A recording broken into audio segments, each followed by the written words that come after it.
మీకు తెలుసా, ఒక వ్యక్తి దేశంలోనే అత్యంత కఠినమైన పరీక్షను వరుసగా 3 సార్లు పాసైనా కేవలం శారీరక వైకల్యం ఉందనే నెపంతో ఉద్యోగం రానివ్వకుండా ప్రభుత్వం నిరాకరించింది. కానీ అదే వ్యక్తి 4వసారి ఏం చేసిందో తెలుసా? ఏకంగా ఆల్ ఇండియా ఫస్ట్ ర్యాంక్ సాధించింది. తనని వద్దన్న వ్యవస్థ ముందే ఐఏఎస్ ఆఫీసర్గా కాలర్ ఎగరేసింది. అవును, మీరు వింటున్నది నిజమే.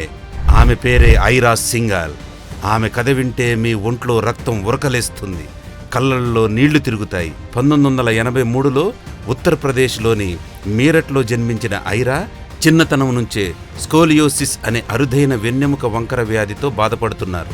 దీనివల్ల ఆమె చేతులు కదలికలు చాలా పరిమితంగా ఉంటాయి. కానీ ఐరా తల్లిదండ్రులు ఆమెను ఎప్పుడూ ఒక సాధారణ అమ్మాయిలాగే చూశారు తప్ప ఎక్కడా వెనుకబాటుతనం రానివ్వలేదు.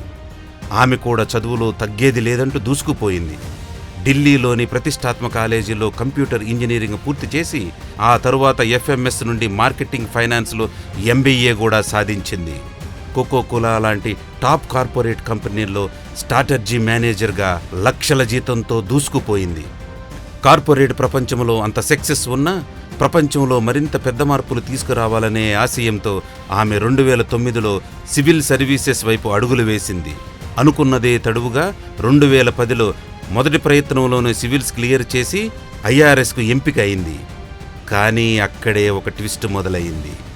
ఆమెకున్న వెన్నెముక లోపం వల్ల వస్తువులు నెట్టడం, లాగటం, పైకి లేపడం వంటి లాంటి పనులు చేయలేదనే సాకుతో ప్రభుత్వ యంత్రాంగం ఆమెకు పోస్టింగ్ ఇవ్వడానికి నో చెప్పింది.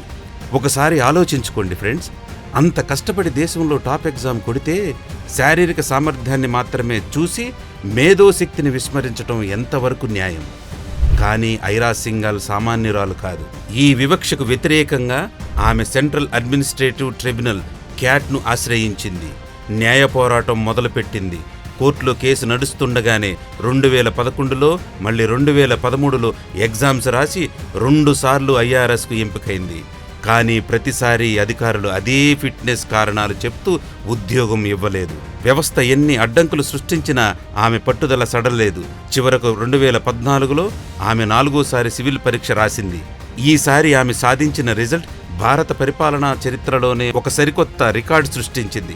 2014 యూపీఎస్సీ ఫలితాలలో ఐరా సింఘాల్ ఏకంగా ఆల్ ఇండియా ఫస్ట్ ర్యాంక్ సాధించింది. దేశాన్ని షాక్ గురిచేసింది. 2025 మార్కులుగాను 1082 మార్కులు సాధించి టాపర్గా నిలిచింది. ఇప్పుడు చెప్పండి, దేశంలో నెంబర్ 1 ర్యాంక్ సాధించిన ఒక దివ్యాంగ మహిళ పోస్టింగ్ నిరాకరించటం ఏ ప్రభుత్వానికైనా సాధ్యమా? అస్సలు కాదు. కోర్టు తీర్పు కూడా ఆమెకు అనుకూలంగా రావడంతో చివరకు ఆమె ప్రతిష్టాత్మకమైన ఐఏఎస్ అధికారినిగా బాధ్యతలు స్వీకరించింది.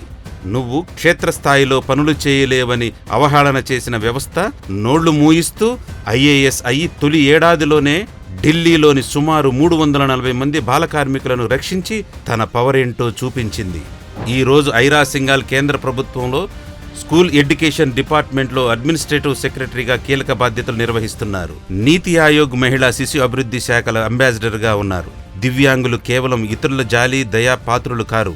సమాజంలో గౌరవంగా బ్రతికే హక్కు వారికి ఉందని నిరూపించింది.